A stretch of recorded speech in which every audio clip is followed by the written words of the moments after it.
So இந்த week வந்து நான் ஸ்டாக் அந்தளவுக்கு எடுக்கலை. நெக்ஸ்ட் வீக் வந்து ஊருக்கு போகிறேன். ஸோ வச்சு விற்க முடியாது. அதனால் ஒரு 5 பேர் எல்லோ கேலக்ஸி மட்டும் எடுத்திருந்தேன். அதில் 3 பேர் வந்து வாட்ஸ்அப்லேயே சேல் பண்ணிட்டேன். மீதி ஒரு 2 பேர் இருக்குது. அதுக்கப்புறம் என்னோடய ஹோம் ப்ரீடு ஒரு சிங்கிள் மேல் இருக்குது. அதுவும் எல்லோ கேலக்ஸி தான். ஸோ அதையும் வந்து இந்த வீடியோவில் ஆட் பண்ணிக்கலாம் அப்படின்னு நினச்சேன். அது ரொம்ப நாளாக வச்சுருக்கேன். சேலுன்னு நான் யோசிச்சது இல்லை. ஸோ இப்போ எல்லோ கேலக்ஸி போட்டதுனால கூட சேர்த்து போட்டுடலான்ட்டு வந்து போடுறேன்.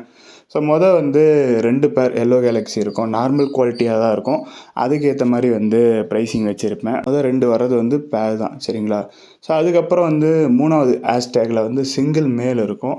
அது வந்து என்னோடய ஹோம் ப்ரீட். அதோட பேரண்ட்டு ரூ. 2000 கொடுத்து வாங்கினா ஹை குவாலிட்டியான ஒரு பேரண்ட்டு.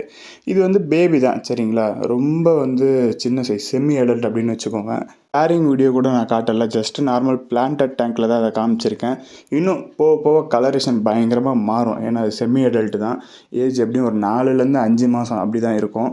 ஸோ அது வந்து நான் குவாலிட்டிக்கு ஏற்ற ப்ரைஸ் வச்சுருக்கேன், சரிங்களா? ஏன்னா வளர வளர அது எந்த மாதிரி மாறுன்றது எனக்கு நல்லாவே தெரியும். ஸோ அது குவாலிட்டிக்கு ஏற்ற ப்ரைஸ் இருக்குது. சைஸுக்கு ஏற்ற ப்ரைஸ் கிடையாது நான் வச்சுருக்கிறது. அதுக்கப்புறம் பார்த்தீங்கன்னா ஜெர்பில்ஸ் இருக்குது. ஜெர்பில் ஏற்கனவே ஷார்ட்ஸில் வந்து சேல் போட்டிருந்தேன். என்கிட்ட 4 மேல் இருக்குது, சரிங்களா? என்கிட்ட பிறந்த 4மே வந்து மேலு. சேல் போட்டேன் ஷார்ட்ஸில். ஒன்று மட்டும் சேல் ஆகிடுச்சு. இன்னும் 3 இருக்குது. அடுத்த வாரம் ஊருக்கு போகிறதுக்குள்ளே சேல் ஆனால் நல்லாயிருக்கும்னு நினைக்கிறேன். அதனால தான் இந்த பீட்டா சேல்ஸ் வீடியோலையும் அதை ஜாயின் பண்ணுறேன். 2 கிரே ரெட் ஐ இருக்குது. ஒரு பிளாக் மேல் இருக்குது. கிரேயில் வந்து ஒன்றுத்துக்கு டைல் பெண்டாக இருக்கும். 3மே வந்து மேலாக இருக்கிறதுனால சிங்கிள் பீஸ் போடுறேன். பில்ஸை வந்து டெலிவரி பண்ண முடியாது. சென்னையிலனா பெட்ரோல் சார்ஜோட டெலிவரி பாசிபிள். மற்ற இடத்துக்கு டெலிவரி கிடையாது. சரி, ஓகே. ஸோ பாருங்கள், பிடிச்சிருந்தா எனக்கு வாட்ஸ்அப் பண்ணுங்கள். நம்பர் டிஸ்பிளேயில் இருக்குது, டிஸ்கிரிப்ஷனில் இருக்குது. ஸோ இன்றைக்கி நீங்கள் ஆர்டர் பண்ண ஃபிஷ் எல்லாமே வந்து மண்டே தான் கொரியர் போடுவேன். கிட்டத்தட்ட ஒரு 6 நாள் இருக்குது. இன்றைக்கி வந்து டியூஸ்டே. ஸோ மண்டே தான், அந்த அடுத்த மண்டே தான் வந்து போடுவேன். இந்த வாரமே வந்து லீவ் போட்டுட்டேன் காலேஜுக்கு. ஸோ இன்றைக்கி கொரியர் போடுறதுக்கு வந்து லீவ் போட்டுட்டேன்.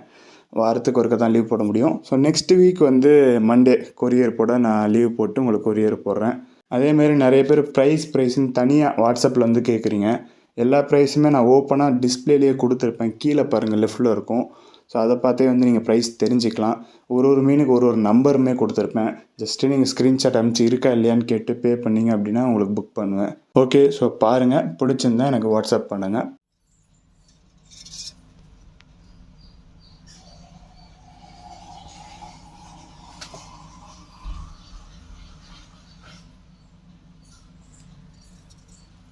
Saturday.